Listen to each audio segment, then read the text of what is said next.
вечер, гледате Топ тема. Владата се уште го подготвува четвртиот пакет економски мерки за помош на стопанството и граѓаните.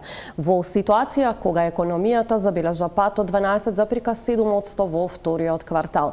Неизвестно е како во вакви услови ќе се оствари ветувањето за повисоки плати, солиден економски раст. Вечерва во Топ тема дебатираат Даниела Арсовска, председател на Сојуз на стопански комори на Македонија. Добро вечер. Добро вечер на вас. Горан Рафаеловски, стопанственик. Добро вечер Добро и за вечер. вас. Најавив темата, најнапред да кажам дека секако имаше покана за присуство на представник од владата во емисијата, меѓутоа вице-премиерот Битичи е надвор од државата, останатите министри од економскиот ресор Фатмир Бесими и Крештик Бектеши не беа во можност да гостуваат во оваа емисија, па ќе го погледнеме само она што беше пресконференција на министерот за финансии Бесими. Арсовска, ќе почнам со вас. Очекувам една генерална оценка за тоа во каква кондиција е сега стопанството, со оглед дека вториот квартал од годинава забележавме пат на бруто домашниот производ од 12,7%. Веројатноста е голема дека и третиот квартал ќе биде во минус, што значи дека ќе влеземе во една технички речено рецесија. Ние веќе практично сме влезени во рецесија, бидејќи два квартали поред имаме пат. Значи првиот квартал во споредба со последниот квартал од 2019 година и секако во споредба со на кое што е од првиот квартал од 2019 година имаме значителен пат, особено во последниот месец од првиот квартал, значи во март, кога веќе и се отпочнаа оние рестриктивни мерки за економијата, кои што беа неопходни, можеме да кажеме, за зачувување на здравјето на луѓето, меѓутоа непосредно има навистина големи ефекти врз она кој што се случува на економски план. Еве го во вториот квартал забележан е пад од 12,7%, што не е неочекувано. Некаде е во европскиот просек, на кое што го очекувавме практично и да се случи.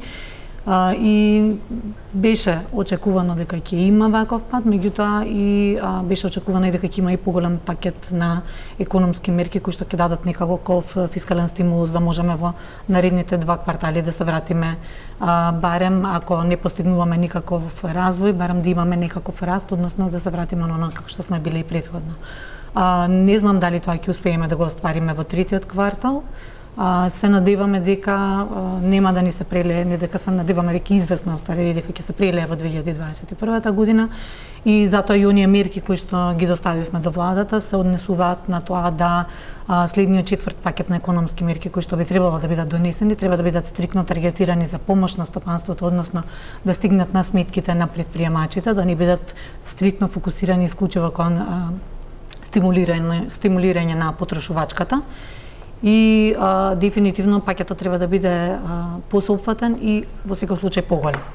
Така, Рафаеловски, кои се очекувањата за последниот квартал од годинава, ако ги имаме овие минусни состојби во првите месеци од годината и очекувањата за овој последен, односно трет квартал, кои што се уште не се практично објавени податоци, но верувам дека вие ги знаете состојбите со оглед дека доаѓате од реалниот сектор. Значи, реалната ситуација е дека до сега барем ништо не е поправено од почетокот на пандемијата или на корона кризата. Тоа што ништо не е поправено во бизнисот, значи имаме мали отстапувања, некои подобрувања во еден извесен период на месец јули и август, кои се минимални, нема значително да действуваат на падот на економијата во Република Македонија, а впрочем ниту во светската економија. Основното прашање е што ние како држава, а воопшто и ние како стопанственици кои работиме внатре во државата, имаме комплетно изгубено довербата едни во други. Значи, стопанството има комплетно изгубено довербата во владата, владата исто така има комплетно изгубено довербата во стопанството. Ние ќе мораме многу сериозно да работиме заеднички, заради тоа што тоа губење на доверба, меѓусебно, во основа доведува до фактот да се носат вакви мерки какви што се носат, не верувајќи му на стопанството и само затворајќи ситни апсолутно ситни дупки кои ниту можат да му дозволат на стопанството да преживее, ниту од нив ќе преживее. Единствена мерка која малку од малку нешто успеа да затвори, тоа се прочуените 14.500 кои беа само во 3 месеца и веќе 2 месеца и трет не доаѓаат, ниту пак стасуваат. Заради тоа што владата нема доверба дека ова стопанство не може да ја извлече. Верува во некои своји визии, во некои своји бројки. Од друга страна, стопанството исто така комплетно не верува. Дали оваа влада или некоја друга не верува и изгуби довербата, бидејќи досега се покажа, било која влада да биде, создава сопствени бизнис центри и создава сопствени бизнис елити. И тоа е непроменето од кога постои Република Македонија. Со тоа што се менуваат бизнисите и бизнис елитите, се менуваат и владите. А таа поврзаност на мала група на луѓе го прави остатокот на стопанството да не сака да питисува заедно и да создава држава. На секој начин се бори да ги избегне обврските што ги има. Ова помирување помеѓу стопанството и помеѓу владата ќе биде круцијално, стварно круцијално, ако сакаме да создадеме нешто од нашата земја. Беше Македонија, сега велат дека е Северна Македонија. Добре. Значи, не е една грешка, тука се грешки во серија. И не гледам напредок во идејата дека ние ќе го направиме помирувањето. На крајот, знаете ли што е резултат на тоа незадоволство и борба помеѓу владата и бизнес заедницата? Незадоволство на граѓаните. И граѓаните јасно го покажуваат своето незадоволство. Секоја можност ја користат да избегаат од Република Македонија. Секоја можност ја користат да не придонесат апсолутно ништо и на крајот покажа колку сакаат да излезат дури и на гласање кога се работи за нивната судбина. Значи, имаме катастрофален пат на гласачкото тело кој излегува и кој треба да ни одреди судбината и идната економија. И нас ни се случи уште еден огромен парадокс. Партијата што вети и ветува економски напредок, не држи ниту еден економски ресурс. Ниту еден. Има само вице-премиер,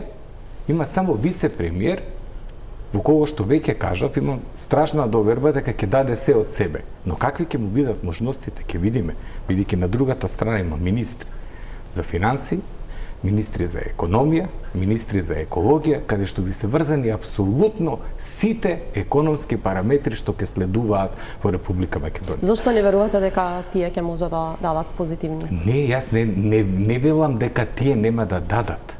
Него тоа не беше партијата што ветува дека ќе направи економски бум. Тоа беше партија што ветуваше дека ќе добие најголем број на гласови, ќе добие премиер. Значи имате голема разлика. Дај Боже да дадат и дај Боже да ни покажат дека можат. Ја имат пополна доверба од мене во овој момент да го дадат својот максимум. И целосна помош со сето знаење и интегритет што го имам ќе им помогнам. Но фактот е дека ние мора сериозно да седнеме и да разговараме за помирување помеѓу бизнис заедницата и политичарите или владата на Република Македонија. Арсовска ги спомена Рафаеловски оние 14.500 денари. Колку тие се неопходни во моментов како мерка која што му е потребна на стопанството? Дали тоа е едно од вашите барања да продолжи таа мерка и натаму? Апсолутно е од нашите барања. Дефинитивно од страна на она кое што ние можеме да го кажеме за оние кои што членови кои што ги застапуваме и кои што се дел на приватниот сектор, тоа се предоминантно предприемачите, мали и средни предпријатија, оние кои што се столбот на нашата економија, се покажа дека овие средства им се практично неопходни за да го преживеат периодот на кризата. Сега веќе 2 месеци тие се оставени без никакви средства, особено се критични оние сектори кои што се затворени со уредби и се уште немаат никаква можност за работа, поради тоа што немаат протоколи со кои што би им се овозможило да работат, меѓутоа не се само и тие, затоа што голем дел од нив обемот на работа им е значително намален за текот на овие изминати 6 месеци, а за сметка на тоа немаат никаква финансиска помош која што би ги помогнала освен овие 14.500 денари, јас не ја викам помош за плата, тука викам финансиска поддршка на предпријатијата, затоа што тоа не покрива ниту минимална плата. За тие средства треба работодавачите и да додадат собствени средства за да ги покријат придонесите за секој еден вработен. Значи, покрај оваа поддршка, тие немаат никаква друга поддршка која што би можела да искористат за да ги покријат редовните месечни и речиски трошоци кои што ги имаат. Затоа што грижата за вработените, грижата за лицата кои што работат во Република Македонија, тие покажаа дека им е најважна и дека е најрелевантна во делот на кој што тие би сакале да ја заштитат својата инвестиција. Меѓутоа, тоа не значи дека немаат други трошоци за кои што навистина им е потребна помош и поддршка за да ги покријат, особено по 6 месеци немање никаква дополнителна помош. И не се бара ништо кое што е премногу. Јас би кажала дека нашите барања се исклучително скромни, затоа што следејќи ги сите оние програми за помош и поддршка кои што ги имаат не само државите од регионот, туку и глобално, на глобално ниво сите држави, ние имавме најмал пакет во споредба со делот од бруто домашниот производ кој што беше одделен за директна поддршка на стопанството. Значи, економијата има потреба од тоа продуктивниот дел нејзин, односно реалниот сектор да биде директно поддржан за да може да опстои. Доколку тој не функционира, треба да се има една навистина основана присметка за од каде ќе доаѓаат сите трошоци кои што ги има администрацијата. Од каде ќе доаѓаат сите оние средства кои што треба да се дотираат во буџетот доколку ние не се вратиме за уште еден или два квартали во нормалното тековно работење, сите оние средства кои што се неопходни за здравството, кои што се неопходни за образованието и за сите процеси кои што не се навистина важни во општеството. Да, но видовме одредени злоупотреби токму на оваа мерка која што беше со 14.500 денари финансиска поддршка, кога веќе зборуваме за таа недоверба влада и бизнес сектор, тука е таа недоверба од страна на граѓаните при исплатата, односно работниците при исплатата на најважно од се е да се знае кој ги прави тие злоупотреби. Еве, јас можам јасно гласно да кажам дека ниту еден член на Сојузот на стопански комори на Македонија немаше на ниту една од тие листи, односно од првата иницијална листа со вкупниот број на компании кои што беа објавени до последната ревидирана која што беше веќе поднесена на процесуирање. Дефинитивно не треба да дозволиме поединци кои што извршиле злоупотреба да го креираат јавното мислење дека не треба да се помогне на сите оние кои што честно работат и заработуваат во Македонија. А такви имаме многу компании, такви имаме многу предприемачи, такви имаме многу луѓе кои што инвестирале во себе, во своите вработени, во тоа да имаме навистина квалитетна економија и сега ние ги назадуваме. Зошто? Затоа што некој злоупотребил. Тој што злоупотребил во секој основ треба да биде казнат. Меѓутоа не треба сите да бидат оштетени затоа што некој злоупотребил. Рафаеловски, ни на почетокот од пред емисијата споминавте дека дел од компаниите нема да може да преживеат до крајот на годинава. Не од почетокот, тоа го кажав уште во март месец. Значи немам желба да се повторувам, поготово ќе изгледа како да се ситам на некој што нема да преживее кризата. Значи се сочувствувам со сите тие, бидејќи кризата ниту ја донесоа, ниту ја измислија, ниту ја живеа, мислам, освен што ја живееме сите заедно, значи никој не ја посакува и никој не сака да ја гледа. Но тука е. И во тоа тука е, ние денеска, колку што го следев, министерот Бесими кажа дека имаме наплата на даноците и давачките околу со 65%. И ајде ќе одиме по една математика на дедукција, каде што ние направивме еден буџет од 3,7 милиарди, колку што се сеќавам, од кои негде ка 2,7-2,8 успевавме да ги достигнеме со сопствени средства, а остатокот беше со инвестиции дополнително, буџетски минус и така натаму, кредити и останати средства со кои што може да се креира еден буџет. Но сега морам да кажам една пака малку пострашна вистина која министерот сигурно добре знае, а тоа е дека 80% од нашиот буџет оди на давачки за плата, дополнување на пензискиот фонд, кој ни е во лоша состојба, исклучително, оди за трошоци на држава кои стварно мора да ги има, и ако земете дека од 3,7 милиарди вие трошокот ќе ви биде негде ка 3,2 фиксен или 3 милиарди, еве да речеме 700 милиона сакале да направат дополнителни инвестиции во патишта и така натаму кои ќе се случат или ако се случат ќе треба да се обезбедат средства, ние доаѓаме во една интересна ситуација дека од основните средства што ние ги правиме, ако останеме на 65% реализација на давачките, дека ние нема да обезбедиме реално повеќе од 1,8 милиарди. Значи, а имаме 3 милиарди трошок, тоа значи дека стартно во било која математика, или 3,2, ние сме веќе во минус од 1,2 до 1,4 милиарди како во вакви услови ќе се обезбедат дополнителни пари за поддршка на стопанството? Министерот и вице-премиерот вели има обезбедени 30% од сумата која што беше како кредити земена, се уште не потрошена. Значи, мојот предлог беше на почеток Република Македонија да се задолжи кога беа поевтини парите сериозно, со тоа што не мора дури ни да се повлечат парите, туку требаше да се ангажираат и да се плати 0,50 или 1% колку ќе ни побара, со 0,50 ќе поминеше Република Македонија, значи да ги ангажираме и да ги чуваат за нас. А ние да не ги подигнеме ако не ни требаат и да не плаќаме камати и да не ни оди на долговна страна. Ние тоа не го направивме. Кога не го направивме тоа, овој министер ќе има сериозен проблем да обезбеди средства. Не знам колку домашните банки и домашните извори ќе може да обезбедат. Дај Боже да можат. Значи, дај Боже да можат да обезбедат 200, 300, 400 милиона кои стварно ќе бидат потребни да се затвори фискалната година. Од друга страна, стопанството е умрно. Значи, ние не бевме во најдобра кондиција во 2019 година. Ние бевме во некоја благополетна, далеко во најдобра. А 2019 година се смета за најдобрата економска година во последните 20 години во свет. Значи, а ние бевме само во благоподигнување. Ако другите што беа во најдобрата година, што ги имаа најубавите приходи, тешко им паѓа кризата и нивните држави вложуваат огромни средства за да ги задржат компаниите. Па погледнете го еден Трамп што прави.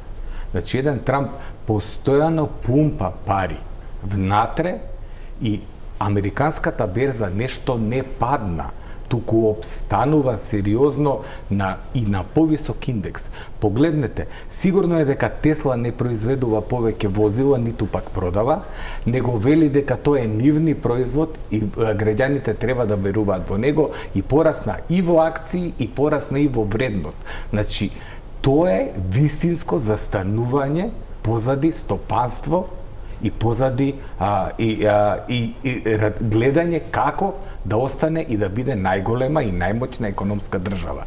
Ние не треба да бидеме ниту најголема, ниту најмоćна. Ние само треба да бидеме задоволни дека државата е спремна да соработува со нас и верувајте, ќе дадеме повеќе од што може да замисли како стопанственици, и во придонеси, и во даноци, но сепак, кажувам уште еднаш, треба да се сериозно размисли и да се работи на поверување на тие два блока. Арсовска, разговаравте ли века со економскиот тим во владата, веќе имавте средби, разговаравте ли кои ќе бидат предизвиците, кои се вашите барања, колку пари ќе бидат потребни на стопанството, имате ли информации од владата колку ќе биде тешко или лесно да се обезбедат тие пари и таа поддршка која што е потребна на бизнис секторот? Она кое што иницијално го имавме како разговори беше дека е најпрве неопходно да се изанализира кои ќе бидат оние мерки кои што се неопходни во овој момент да бидат донесени се со цел да се помогне на стопанството, односно на економијата да се придвижи.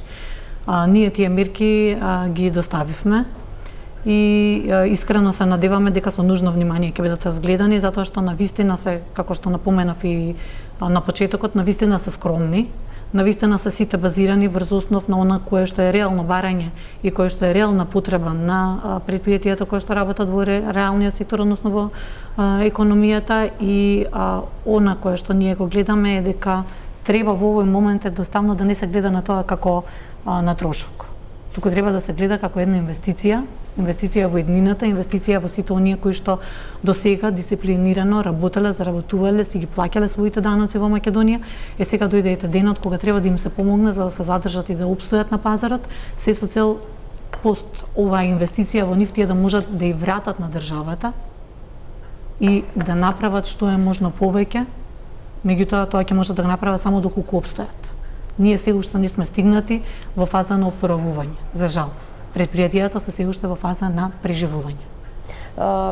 Споменувате дека предпријатијата се уште во фаза на преживување. Мерките, четвртиот пакет економски мерки, владата се уште го подготвува. Колку што слушнавме и денес кod пресконференцијата, се уште не е готов, дополнително ќе биде презентиран.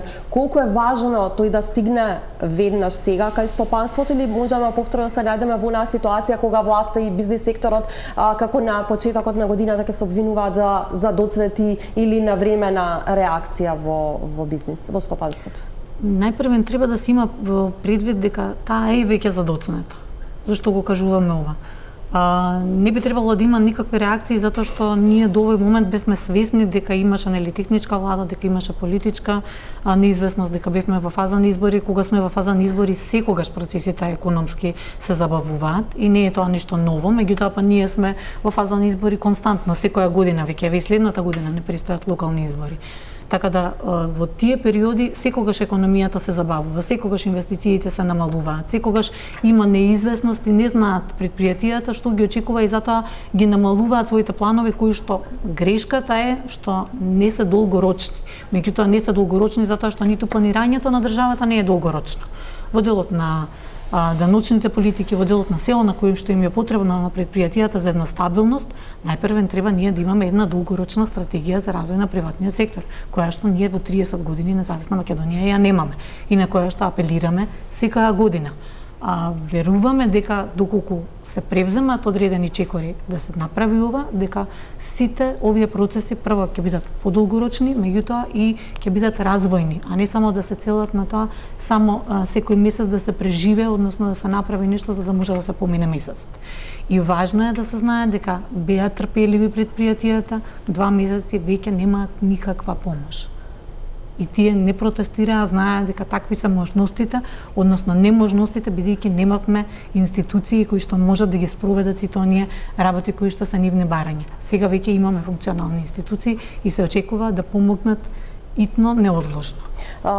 Јавниот долг ќе стигне до 59, односно стигна до 59% од бруто домашниот производ. Министерот вели не очекуваме до крајот на годината да го надмине оној таргет кој што го имаме поставено.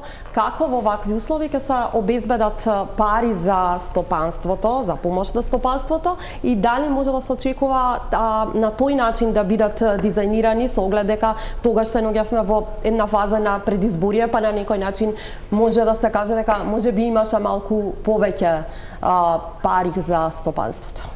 Не, немаше повеќе пари за стопанството. Не е вистина. Јас убаво ви кажувам, владата не му верува на стопанството.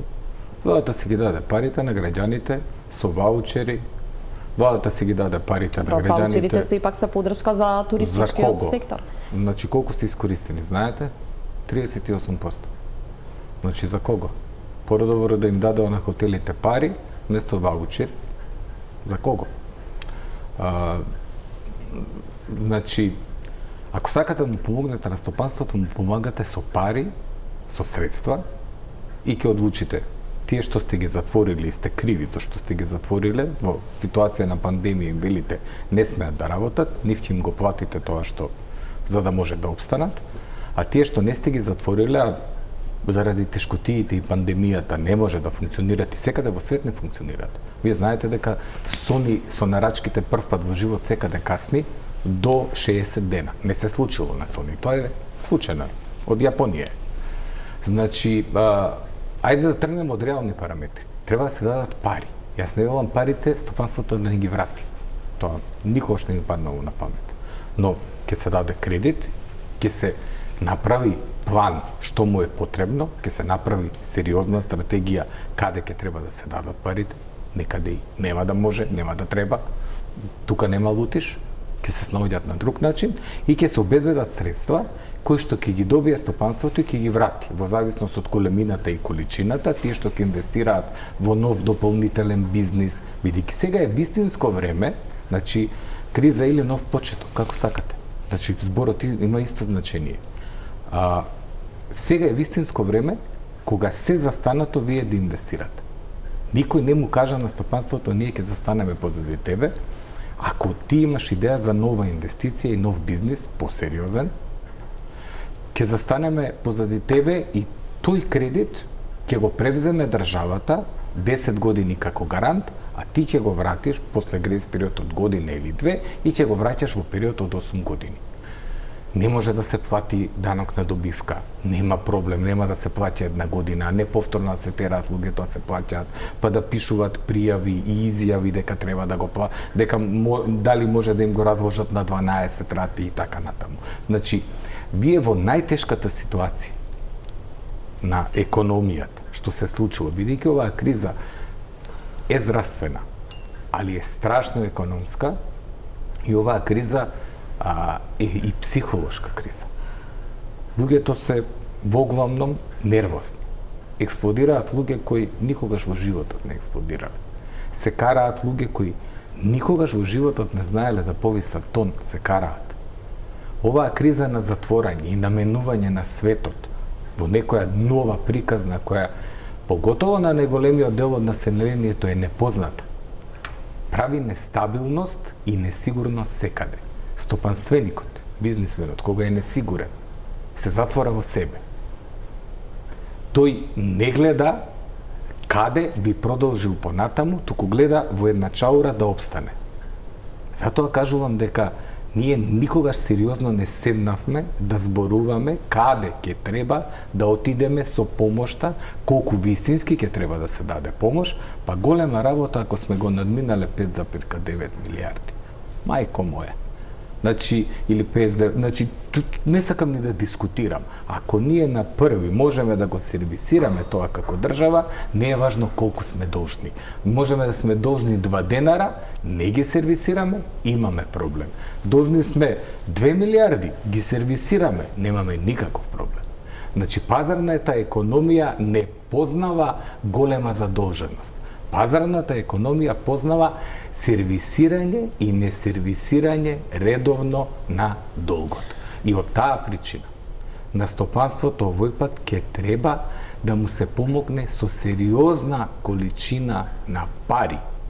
И ако не одат во тој правец, ако тргнат повторно попули да помагаат на луѓето и на граѓаните, верувајте ми, тоа е толку краткотрајно, тоа ќе биде толку лош потек, да ќе се одрази на целото стопанство во Република Македонија, а тоа ќе значи намалување на работни места, на број на работни места, тоа ќе значи губење на сигурност во инвестиција и во работење на стопанството, заради тоа што лесно е вие да сервисирате 30 големи компании. Вие треба да ги сервисирате останатите 80.000 мали и средни кои всушност го носат сите вработувања во Република Македонија, преку 90%, кои би ги носат 80% од приходите во Република Македонија и кои ви ја прават државата стабилна и желна да оди напред, бидејќи малиот сака да стане малку поголем, па среден, може би еден ден сонова да биде така, голем. Одиме тука да слушнаме изјавата на министерот за финансии Фатмир Бесими, доколку е подготвена, а потоа ќе ги продискутираме и конкретните барања кои што како Сојуз на стопански комори ги имате и како стопанственици како предлог до владата за она што би требало да ги опфати четвртиот пакет економски мерки. Е сериозно. Не можеме да презентираме сега дека економијата и импактот од коронавирусот исчезна, го нема. Тоа ќе продолжи во наредниот период. Значи, прво, основно ситуацијата економска е сериозна. И сите треба да го сватиме, и граѓаните, и државните институции, и приватниот сектор. Но ова не е за да уплашиме неколку, напротив, да ја сватиме сериозноста. Дали има решение? Има. Финансиски гледаме добро да се планирани работите и да додадеме на тоа и четвртиот пакет на мерки да постигнеме да имаме да го ублажиме ефектот на кризата во третиот и четвртиот квартал и 2021 ако нема нов бран на епидемиолошка криза, ние да влеземе во период на позабрзан економски развој наредно. Значи тоа се три работи: сериозна ситуација, финансиите ќе бидат стабилни, ќе најдеме решение за се и не само тоа, туку 2021 да имаме побрз економски раст. Ако кризата нема нов бран. Во рамките на постојниот буџет, планираните приходи и расходи, значи планирано е се како што е тука до крајот на година да нема јавен долг над 60% од бруто домашниот производ. Но ние сега имаме нови моменти, имаме четврт сет на пакет на мерки на кои јас бев прилично јасен, че повторам за да нема во јавноста разни протолкувања. Значи, со новиот пакет ќе утврдиме колку ќе чини тоа во однос на буџетот, за да најдеме доволно средства за финансирање на тој пакет. Прво ќе гледаме во постојниот буџет каде има можност за репрограмирање, за да нема, каде што знаеме дека до крај на година реално е дека нема да се реализираат тие средства.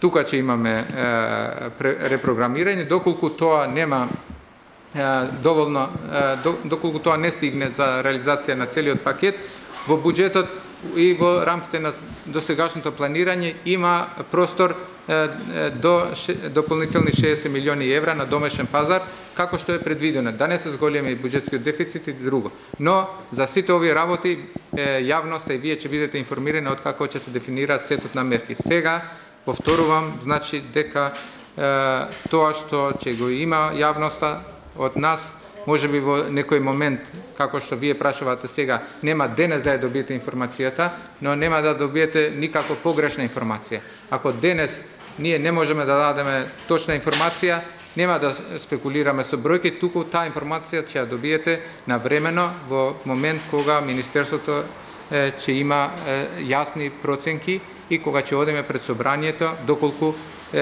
носиме одлука за ребаланс на буџетот, а тоа би требало ќе знаеме до крајот на месецот и во собранието ќе биде во текот на наредниот месец, доколку се реши владата и согледуваме ние дека имаме потреба за ребаланс на постојниот буџет. Назад сме во студиото. Рафаеловски и Арсовска гости во топ тема. Арсовска министра за финансии вели економската состојба е сериозна, но финансиите се стабилни, решенија ќе има. Кои се решенијата што ги бара Сојузот на стопански комори да се најдат во овој четврт пакет на економски мерки, освен оваа која што веќе споменавме 14.500 денари? Финансиска подршка. Па иницијално она кое што ние го имавме во нашиот предлог практично на пакет мерки кои што ги доставивме пред некој ден, беше најпрвен она на кое што дискутиравме сега пред малку, значи да има продолжување на оваа мерка, особено за оние кои што се најзасегнати, кои што навистина им треба, со тоа што треба да бидат малку олабавени условите за да може истите да се добијат, особено на оние кои што навистина им се неопходни, а треба да се има во предвид дека сите овие усложнети процедури дополнително ствараат нервоза и едноставно неможноста, несигурноста, дали ќе се земат, дали нема да се земат, им попречува во делот на идното планирање на предпријатијата. Значи, ќе се доведеме во ситуација каде што ќе има сериозна дисторзија на пазарот на трудот доколку не се помогне сега веднаш и неодложно, како што кажавме. Втората на која што побаравме е да има директно грантирање. Значи, грантирањето е точно таргетирано да се одвојат посебна сума на средства која што би стигнала на сметките на предпријатијата за да можат да ги сервисираат своите тековни трошоци, особено оние кои што имаат сега сериозни проблеми со ликвидноста, а најмногу за оние предпријатија кои што беа принудно затворени, односно на кои што не им беше овозможено со донесена уредба, односно со забрана од владата да работат и да функционираат.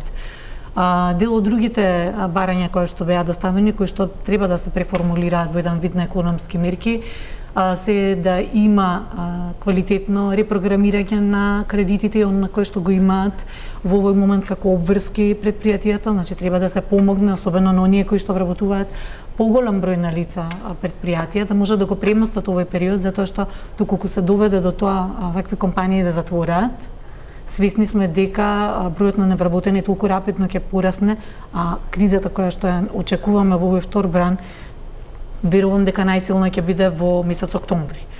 Важно е да се овозможи на сите оние кои што беа принудно затворени, да се отворат. Апелиравме, знаете дека има многу сектори кои што им е оневозможено да работат затоа што не постојат не само квалитетни, туку не постојат никакви протоколи за работа. Мислам дека е тоа недозволиво, еве веќе 6 месеци откако сме соочени со пандемијата и гледаме дека сите останати држави донесоа протоколи за сите дејности кои што ги имаат и им се опфатени. Едноставно не е важно дали во овој момент може, треба или не треба известна дејност да работи, мора да има правила според кои таа дејност и кога ќе се овозможи да работи, ќе биде во можност тоа да го стори. Значи, сметам дека после 6 месеци навистина е некоректно дел од превозниците, дел од компаниите кои што работат во делот на угостителството, дел од предпријатијата кои што работат во делот на едукација, работа со деца, згрижување нега на деца, да не се во можност да работат, затоа што некој не се погрижил за тоа тие 6 месеци да немаат протокол за работа.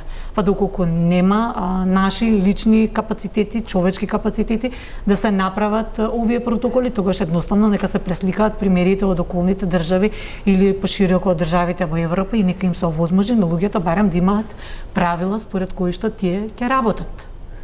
Мерките се бројни, верувам дека ќе имаме можностите и до крајот на економијата до крајот на емисијата да ги продискутираме. Економијата треба да е навистина фокусот во овие 4 години, затоа што воспротивно, доколку нема квалитетни економски мерки, доколку нема помош директна на стопанството, и самата економија нема да биде во можност да го постигне она кое што ни е на нас потребно, а дополнително, доколку се доведеме до таква ситуација, да континуирано продолжи оваа дисторзија која што веќе гледаме на пазарот на трудот, имаме навистина една добра бројка на лица кои што се останати без работа, наистина не знам што не очекува понатаму во следната година. Го споминавте октомври како месец каде што можеби се очекува да биде најтежок. Ние веќе имаме 30.000 луѓе кои што практично се останати без работа. Можно ли е да се најдеме во ситуација тој број натаму да расте и кои се шансите или за овие 30.000 луѓе кои што веќе ги изгубиле работните места?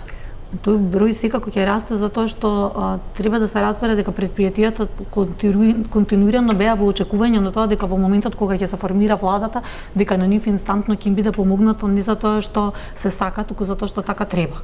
Затоа што сите држави тоа го направија, не е едноставно, како што кажав, трошок да се помогне на сопственото стопанство. Вие инвестирате во сопствената иднина, во иднината на луѓето кои што живеат тука, кои што сакате да останат да продолжат да работат тука. Доколку ова не се стори, дефинитивно предпријатијата кои што се на работ до сега чекале, очекувале, не ги испуштале вработените од работа. Во таа, да кажеме, перспектива дека ќе добијат по формирањето на владата помош, доколку тие не ја добијат таа помош, верувајте дека во октомври следи втор бран на отпуштање кој што не знам како и колку ќе може да биде издржано и нормално и дека ќе се прелее во навистина големо незадоволство. Треба да се помогне за да се превенира. Не верувам дека ќе можат овие работни места кои што беа изгубени веднаш да се вратат. Меѓутоа, тоа е еден од чекорите зашто треба да се помогне, за да им се овозможи на оние кои што одлучија да прекинат со сопствените работни процеси, да им се овозможи да продолжат да работат и да можат да ги вратат луѓето на работа. Сметете дека тие се луѓе кои што инвестирале во своите вработени, инвестирале во луѓето, тие работеле и живееле како едно семејство и едноставно не сакаат да го изгубат човечкиот капитал во кој што толку години инвестирале. Стефановски, како да се задржат барем овие работни позиции? Конкретно, вие зборувавме веќе претходно, меѓутоа конкретно кои би биле можеби мерките на кои што треба владата да размисли и да се насочи? Како конкретни предлози? Конкретно. Сите компании на кои не им дозволува да работи, да им го пресмета трошокот што фиксно го направиле и да им го плати, бидејќи не им дозволува да работат. Тоа за оние со кои што се суредба затворени владата, така. Значи, како сакате кажете? Гарантирање, плаќање и така натаму. Дали тоа што зошто барам помирување помеѓу владата и стопанството? Заради тоа што владата не сака да разбере дека е собственик во секој стопански субјект. Како е собственик? Ако се направи добивка, ќе добие ли 10% данок? Кога се извлекуваат персонални пари, се плаќаат придоноси и плати и така натаму, се добива ли средства од тоа? Кога се продава некој производ на крајен купувач, се добива ли ДДВ? Значи, владата во основа ви е собственик во секоја компанија. сакала тоа да го види или да не го види. И ако разбере дека таму каде што ќе вложи во натамошниот обрт на капиталот само може да заработи, тогаш со лесно ќе ги даде парите.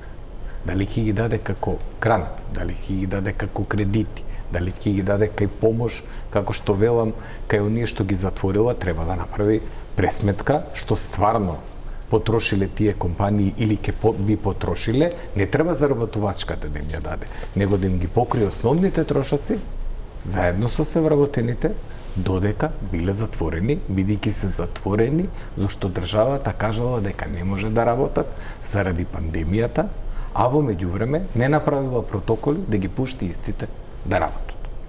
И сега секој треба да се го сноси својот дел на одговорност. Од друга страна пак стопанствениците мора да разберат дека не треба само да земаат во животот, туку треба и да дадат ако сакаат да изградат држава. Ние овде имаме многу сериозен проблем во размислувањето. Значи не треба стопанството да очекува помош грант. Јас никогаш не се сложувам со тоа. Помош кредит, да. Помош грант само за тој што е директно затворен. А помош за моментално пребродување, како што беа 14.500, тоа е моментално пребродување. Тоа се ситници, капки во морето. За моментално пребродување, да. Но ние во целиот овој период се покажавме дека не сакаме да дадеме помош. Или тоа што го дадовме, апсолутно беше најмало од сите околни држави. Не сакам да правам муавет за сериозните држави, како што се Германија, како што е Франција, кои покрај тоа имаат 12,7, 13, нешто пад во вториот квартал на БДП. Значи, покрај огромните. Но, падот ќе оди и понатаму, ќе оди и кај нас. Не е важно што ние во овој момент имаме сличен пад. Важно е што нашата почетна основа е толку ниска, толку лоша и толку мала, да нашето уназадување ќе биде многу пострашно од нивното уназадување. Зашто нашата почетна основа ќе стане уште потенка, уште полоша и уште помала. Ние наместо да презервираме стопанството и кога ќе заврши корона кризата, ако некој ни скршил нога по пат, бар да имаме две штаки, да можеме да се трудиме да трчаме со едната нога и едната свитка, да трчаме, ние не сакаме да ги обезбедиме ни двете штаки. А ако не ги обезбедите, нема да имате стопанство. Не може тој на една нога да истрча со едната без никаква помош. А помошта се двете штеки или помошта се средствата што треба да му се слеат во компанијата, кои што тој ќе ги прецизира, кима кој ќе ги погледне, дали е тоа така, и ќе му се одобрат. И во крајен случај, од све што ќе одобри владата, да изгуби 20%.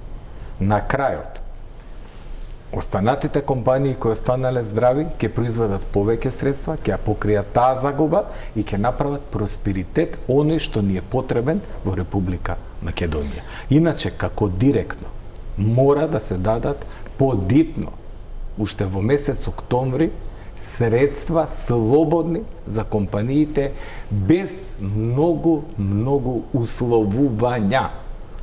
Значи, без условувања. Еве се покажа дека и најстабилниот сектор во Република Македонија, што го чуваме како поларна мечка. Банкарскиот, една банка отиде. Да, од претходно била начната, да, сето тоа, ама отиде. Рачунајте, и тоа бидејќи поврзано со граѓани, поврзано со други компании, е сериозен проблем кој ќе настане од таа банка, кој ние не го санираме. Не гледате како? Многу малку ќе го санираме. Знаете ли што значи таа компанија што е кредитирана од банката што пропадна? Сега стечајниот му вели плати ги сите пари. Значи тој треба да оди во друга банка, да најде кредит, другата банка ќе го гледа колку е солвентен, дали сака да го прифати, под какви услови ќе му даде. А зошто државата не тргна и да каже, ние ќе стоиме како гарант на тие компании што зеле кредит таму, превземите ги, ве молам, по банките, ние ќе стоиме како гарант дека тие пари ќе се вратат од компаниите. Зошто не им помогне? Еве, тоа е прва идеја за директна помош, барем на тие што се стварно загрозени во моментот. Одиме понатаму. Истото важи и за така наречени компании кои беа исклучително солвентни, наеднаш немаат приходи заради короната, со сериозно намалени. Луѓе бе, во овој период ви работи фармацевтска индустрија, во овој период ви работи прехранбена индустрија, некако, ама во овој период ви работи градежната индустрија, заради тоа што таа уште го има замаецот, но може да застане кога граѓаните осиромашат и наеднаш ќе кажат не купуваме повеќе станови, не правиме повеќе други работи. Значи сега државата треба да рипне со нови автопатишта, со правци, со енергетика. Така, ќе збориме за капиталните инвестиции, Арсовска, во однос на ДДВ-то. Имат една од барањата, ако не се лажаме, и намалување. Па и тоа колку што знам и ќе биде планирано да биде спроведено, иако она кое што ние го баравме беше за иницијално по примерот на тоа како беше направено по останатите држави, особено во секторот на угостителство и туризам, да биде намалено во туризмот е веќе 5%, тука да се изедначи и во угостителството да бидат услугите на 5% ДДВ, кои што понатаму би можеле да се предвиди да бидат зголемени пост надминување на оваа криза на 10%. Меѓутоа, од исклучително значење, нели, прво треба да се види кои ќе бидат импликациите фискални од оваа мерка, односно од овие мерки кои што се бараат, и верувам дека ќе се најде разбирање затоа што овој сектор навистина беше еден од најпогодените.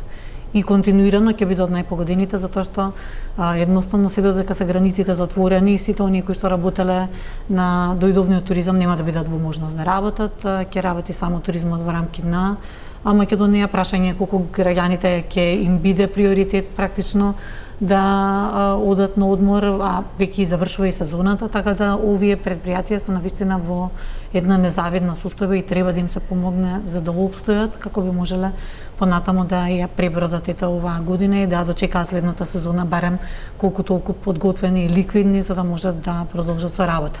Она кое што баравме, еве, тука можам воедно и да се согласам со господин Трфајловски, е дека инсистиравме на тоа да има поголеми суми на бескаматни кредити, особено на оние кои што се длабоко засегнати. Треба да се разбере дека има сектори кои што квалитетно и добро работеле, сега се на работно преживување и тоа значи дека тие доколку го пребродат овој период, ќе продолжат да работат со истиот интензитет и тоа е тоа на кој што треба да целиме. Значи некој кој што ќе има можност пост оваа фаза да продолжи онаму каде што застанал, што е навистина тешко во економијата да се постигне, затоа што обично застанувањето значи и уназадување.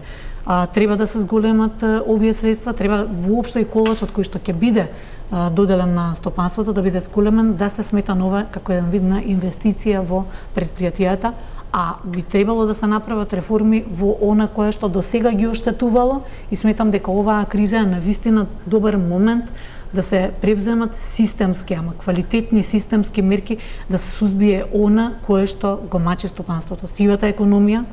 Да, сивата економија е тема која што со години на нас со години, меѓутоа сега во овој момент, доколку не се помогне, а во момент кога се предпријатијата на работ на тоа да преживеат или не, се соочуваме со ситуација каде што може сите тие да преминат во сива економија, затоа што таму е сигурно безбедно, гледаме пари се печалат, додека овие се мачат да преживеат и се должни да ги плаќаат се уште ревносно, дисциплинирано своите даноци и давачки како што ги плаќале до сега.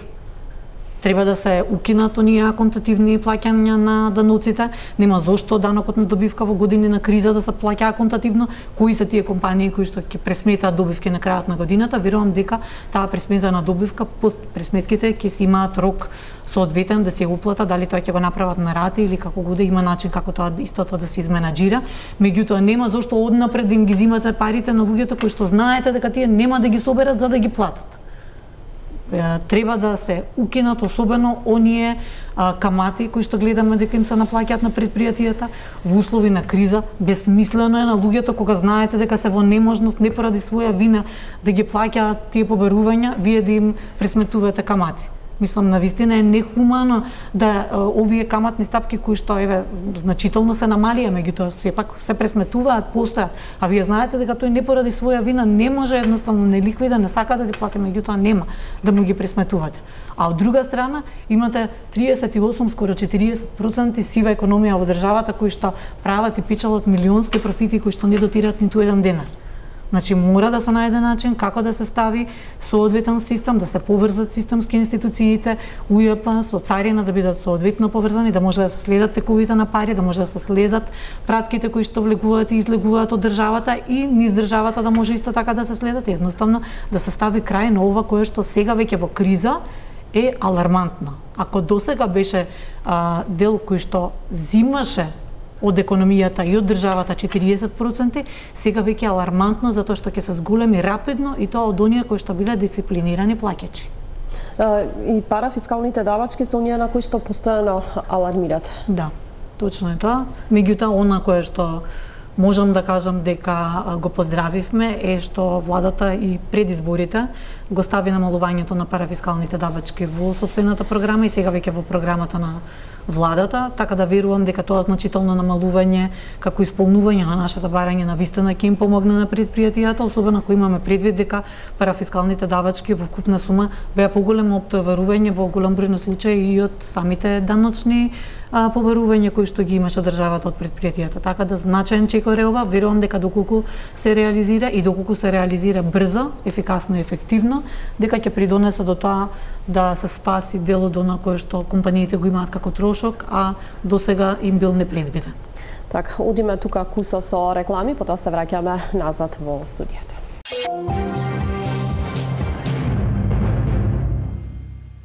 Назад сме во студиото, Арсовска и Рафаеловски гости во топ тема. Рафаеловски ги споменавме пред малку капиталните инвестиции. Според информациите од министерот Бесимио, денешниот прес до денешен ден има 41% реализација на капиталните инвестиции. Министерот најави можен ребаланс на буџетот, но најави дека во иднина ќе се планираат подобро овие капитални инвестиции и се останато за да нема вакви потфрлања. Колку е важна таа реализација и дали во овие неколку месеци ќе успееме да стигнеме до некој друг процент на реализација, особено во ситуација во која што се наоѓаме сега? Малку да се вратам назад. Значи, ја стартував во оваа емисија дека владата и стопанствениците треба да се помират. Колешката Данила Арсовска, председател на Сојуз на стопански комори, го кажа помирувањето, а помирувањето е да ја снема сивата економија или да ја донесеме во нормални рамки од 7 до 8%, каде што стварно стопанствениците ќе добијат верба во владата и ќе кажат вреди да се инвестира во Република Македонија, вреди да се работи, вреди да се произведе производ, вреди да се купат машини, вреди да се влезе во долгови, заради тоа што сум сигурен дека мојата земја ќе ми овозможи на пазарот да настапам под фер и исти услови како останатите. А капиталните инвестиции што треба да ги прави државата се во повеќе правци. Инфраструктура, за жал, која се уште не е решена, иако сме 21 век. Комплетна инфраструктура. Не дека треба подобро да ги планира, туку треба сериозно да ги планира. Капацитетот на Македонија за изградба согласно градежните можности не е поголем во овој момент од 100 до 120 до 130 милиона евра годишно. Сето што ќе кажете дека ќе го инвестирате повеќе со оваа градежна оператива во оваа ситуација е илузија. Зошто тогаш така се проектираат во буџетите? Убаво звучи кога ќе му објасните на стопанството и на цела Република Македонија дека вие ќе вложите пола милиардова капитални инвестиции. Ниту се случиле, ниту ќе се случат. Можеби ќе се случат во некој едно време кога ќе направиме сериозна оператива. Второ, капитална инвестиција е да вложуваме во образованието. Тоа е сериозна капитална инвестиција во Република Македонија. На разлика од таму гледаме кратења со последните. Значи страшно е тоа што го правиме. И на крајот капитална инвестиција е да вложуваме во здравство, бидејќи за жал како и се, така и таму имаме апсолутно најлоши параметри од сите соседи. Се случува ситуација каде што одреден број на здравствени работници работат деноноќно под комплетен стрес и голем број на здравствени работници кои не работат ништо. Како не работат ништо? Па не работат ништо бидејќи заради протоколите на ковид, заради тестовите и така натаму, сето е откажано. Јас не знам земја во светот каде што е се откажано и здравствените институции да не работат. Такво нешто. Но тоа е едно сериозно прашање за дебата повеќе за луѓе од таа струка, менаџерски кажано, исклучиво лошо сработено. И тоа мора да се поправи подитно. Мора да се поправи подитно комплетното примање на пациенти, забарски интервенции, значи се е сопрено, луѓе, сопрено.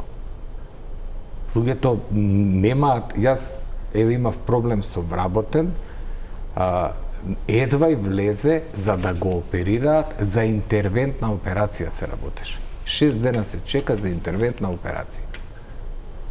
Јас мислам дека тоа е вон памет. Но, нема што. Додиме понатаму. Капиталните инвестиции треба да се проектираат согласно можностите. Нашите можности се во моментот такви. Ние не можеме дури и да сакаме да земеме оператива некаде од надвор, и таа не е спремна да дојде во овој момент на пандемија и криза, и со кој капацитет. Значи, и тоа треба да го видиме. Ние мораме да ги продолжиме проектите што сме ги започнали и еднашка да ги довршиме. Оној пат Кичево Охрид стварно еднашка треба да го довршиме. Сите тајмнизи му поминаа. Железницата за Бугарија не сакам ниту да ја зборам, бидејќи е тоа идеја на владите 25 години и 25 години подвешајќи да се коваат, до сега ќе беше готова, не се коваат, што значи за нејзе не сакам ниту да дискутирам. Значи таа е тажна приказна, за која што не знам по колку пати сме добиле пари и по колку пати ништо не сме направиле со таа приказна. Значи, тажна приказна. Ние мораме сериозно да работиме на енергетика. Ние сме енергетско зависни. Ние мораме стварно сериозно да работиме на енергетика. И да поправиме енергетиката толку колку што се може, не може одеднаш, но колку што се може да се направи. Ако владата се сврти на ова, значи се сврти на собствените проблеми и ние сопресивата економија, нема да има поголем пријател. Нема да има поголем пријател од стопанството, која ќе ја гледа како икона, а со тоа нема да има поголем пријател од луѓето кои работат во стопанството, кои го земаат секојдневниот хлеб, да бидат срекни, задоволни и да не си одат од Република Македонија. Ние можеме да се шалиме, но шалата на страна која тргнеме, старосната граница во Република Македонија веќе е страшна. Во одредени струки е тажна. Има струки каде што старосната граница е 50, да, од услужни дејности, ама е 52 или 54 години старосната граница на луѓето што работат во таа струка. Значи, вие немате никаква промена. Тоа е фрапантен податок и тоа не само во едно. Тоа е втората фаза што треба било која влада да ја направи. Струките да ги воведе во ред, да ги канализира, да им воведе точни правила на игра и да не им остави многу право на избор како тие замислуваат, туку како секаде во светот се функционира, па и тие треба да функционираат. Бидејќи во Република Македонија, кога ќе оставите некому нешто на избор, воглавном ништо не е сработено и само е хаос. Значи, сака сериозно создавање на узанси, правила и норми по кои што ќе се работи. Истото важи и за сивата економија. Ако ние успееме во период од 4 години да ја намалиме од сериозни 40% на сериозни 15%, ние ќе имаме, јас ви гарантирам, остварливо од 40 на 15 за 4 години со вакво темпо, ако гледаме дека и сега во време на криза се повеќе купуваме на интернета, еве фискални сметки. Тоа се регулира, ако сакате, подитно.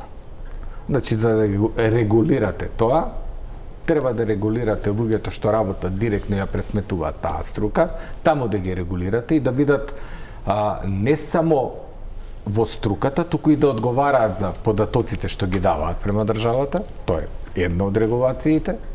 Втора од регулациите, сите знаат кој работи на црно, апсолутно сите знаат и сите се прават будали и глупави и така натаму, да престанат да се прават будали и глупави. И верувајте ми дека за 4 години со напор и со некаква едукација, со постојано, ако треба, излагање на телевизија, реклами, помош, ако платиш ќе го добиеш патот, ќе добиеш канделабри, школото ќе те го реновираме и така натаму, значи ние ќе решиме фискалниот проблем. Значи прашање е на волја. Не е прашање на неможност, прашање е на волја.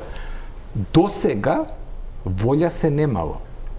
Бидејќи се немало волја, сме дојдени до овој степен. Имавме 25%, дојдовме до 30%, Светска банка успеа да ни преброи 38%, ако тие ни преброиле 38%, ние сме сериозно над 40%. Арсовска, капиталните инвестиции болна точка се за стопанството постојано. 41% како што споменав е реализацијата до денешен ден. Ако има ребаланс на буџетот како што најави можност министерот за финансии, голема е веројатноста дека повторно таму ќе се крати. Најважно е да се присмета кои се реалните можности за да се реализира. Доколку не постојат реални можности тоа да се реализира, и верувам дека министерот е компетентен човек кој што доколку процени дека треба да се скрати таму за да се реалоцираат средствата на место каде што ќе бидат подобро по квалитет на случања, особено во делот на тоа да се пребради, односно да се надмина ово што во моментот се случува. Ето, довербата му е дадена и нека му помогне на стопанството едноставно. Треба да се знае да се има, ние ги немаме сите параметри, не можеме за тоа и да зборуваме со целосно знаење за што се нормално на што се плановите. Можеме само да шпекулираме, затоа што не ги знаеме точните податоци. Меѓутоа, јас би се вратила на она кое што господин Трафеловски пред малку го кажа, кое што претходно јас и вие го дискутиравме. Сивата економија има начин како да се реши и за неа не треба само волја, туку треба и знаење. Факт е дека Македонија е мала држава. Верувам дека наједноставниот начин го имаме за како да ги санираме овие работи и денеска би ја искористила оваа можност да апелирам до владата и до институциите. Знам дека има лица кои што се компетентни, особено во делот на инспекцијскиот совет, кои што работат и кои што си ја знаат добро работата. Знам дека таму имаат навистина голем проблем во делот на човечките ресурси и би апелирала нивниот фокус во наредната година, особено во ваква кризна година како што имаме сега, да биде фокусиран не на тоа да одат кај сите оние кои што работат во моментот регистрирано во приватниот сектор и да им бараат ситници, да им бараат технички грешки, да им бараат мали пропусти, да им бараат начин за кој што би можеле да бидат казнени, глобени, едуцирани или како годе да го кажеме, туку едноставно да се посветат на она што е навистина голем проблем, односно една година да си дадат задача на себе си, да одат и да ги бараат сите оние кои што се нерегистрирани, да ги воведат во систем. Има механизми, доколку има волја и знаење да се направи тоа и тоа може за една година лесно, квалитетно да се реши. Едно ќе си помогнете себе си, затоа што ќе имате голем квалитетен буџет кој што можете да замислите доколку 40% од тоа не се влева во буџетот, каде одат тие средства, од ничии приватни џебови. И второ, треба да се разграничи што е тоа сива економија. Сива економија не се оние кои што работат регистрирано и кои што во текот на своето работење тие свесно, несвесно или нивниот вработен ќе направи некоја грешка во текот на денот. Сива економија се сите оние кои што млатат милиони надвор од радарот, ги полнат сопствените џебови, имаат многу пари, ги гледаме сите секојдневно, а немаат ниту компанија, ниту ништо регистрирано. Значи, едноставно, лесно е, се сака, се знае или не. Доколку не, нека дозволат, има лица, има експерти, има луѓе кои што и знаат и сакаат. Ако е лесно и едноставно, ако за година дена може да се реши проблемот, каде алоцирате причината што тоа не е решено, туку напротив сме стигнати до 40%? Комплексен е проблемот. Прво да се разбереме, наедноставно е да отидете таму каде што знаете дека има регистрирана фирма и му знаете адресата. За оној некој што не му знаете адресата, треба малце да се помачите, да одите да го најдете во точното време кога е тој таму, во точното време кога тој ги печали тие пари, ги крие профитите, ги крие оние средства кои што ги заработува. Значи, малку е покомплицирана операцијата, што не значи дека е неизводлива и што не значи дека нема луѓе кои што можат и знаат да ја спроведат. Се е до желбата, дали сакате тоа да го решите или не сакате да го решите. Меѓутоа, она кое што го гледаме во следниот чекор и најавите кои што ги имаме дека следат контроли по предпријатијата за да се види како тие работат, ја искрено би апелирала до институциите на власта да не одат и дополнително да ги малтретираат овие предпријатија кои што се доволно изнамачани од ова што се случуваше во изминатите 6 месеци и фино да си се посветат на тоа овие кои што затајуваат со години и даноци и кои што се нелојална конкуренција на сите кои што регистрирано и легално си работат, едноставно да си ги воведат во систем и да најдат начин затоа што ако не го направат тоа, ќе резултира со зголемување на таа сива економија од 40 на 80%. Па да видиме после тоа од кои средства ќе се плаќаат платите на државната и јавната администрација, да видиме како тоа се работи со регистрирани наместо сегашните 75.000 предпријатија со регистрирани 30.000 предпријатија. Значи, едноставно бараат сите оние кои што работат дисциплинирано, легално бараат помош. А таа помош имате механизам како да им ја дадете, треба само да сакате. Добре, бидејќи сме на крај од емисијата, Рафаловски на куса прогноза со оглед дека имаме податоци за тоа како се полни буџетот, кои се проценките како ќе ја завршиме оваа година со колкав пат? Тоа не сакам да препоставам. Стварно тоа не сакам да препоставам, заради тоа што имам уста која стварно ќе погоди, не сум за јавна објава за тоа. Знам во главата точно ми се врти бројката, ама не сакам бидејќи ја добро не се чувствувам кој ќе ја кажам. Верувајте ми, тешка година, следува многу тешко следно шестомесечие, значи не ова, туку 2021, па дури тогаш можеме да видиме каде ќе можеме да продолжиме да функционираме и да работиме, зашто јас и прв пат кажав во октомври ќе се броиме колкава штета е направена и со што располагаме во идниот период, се додека не вакцинираат и не пуштат нормално да живееме. Бидејќи ние факт е дека сме далеку од нормално живење, а овој тип на живење ние баш и многу сите луѓе на планетава Земја не се снаоѓаме. Бидејќи не се снаоѓаме, овдека направивме, јас мислам сериозен помак каде и во кој правец сака стопанството да се помири или пак да оди со владата напред и да направи земја од која што на крајот сите ќе се гордееме. Арсовска, прогноза од вас? Не дека не би сакала да шпекулирам затоа што не би било шпекулација, меѓутоа би сакала да верувам дека со мерките доколку се донесат квалитетно, таргетирано и базирано врз аргументите кои што ги доставивме, дека нема да се случи она кое што го претпоставуваме и кое што практично го прогнозираме. Прогнозите не се добри, тоа можам само да го кажам. Свесни сме, знаеме, гледаме од терен, значи не зборуваме за бројки кои што ги гледаме во статистика, туку за реални животи кои што се загрозени и за реални работни места кои што се загрозени во овој момент. И еве да веруваме, да бидеме оптимисти дека доколку се креира четврт пакет на економски мерки кои што ќе ги задоволи барањата на што е она кое што е навистина неопходно во овој момент за да се помогне и за да се преброди кризата, тогаш би сакала да верувам дека нема да бидат прогнозите онакви какви што ги имаме во моментот. Ви благодарам на двајцата за гостувањето во вечерашната топ тема. Вам ви благодарам за вниманието. Останете и натаму со нашата програма.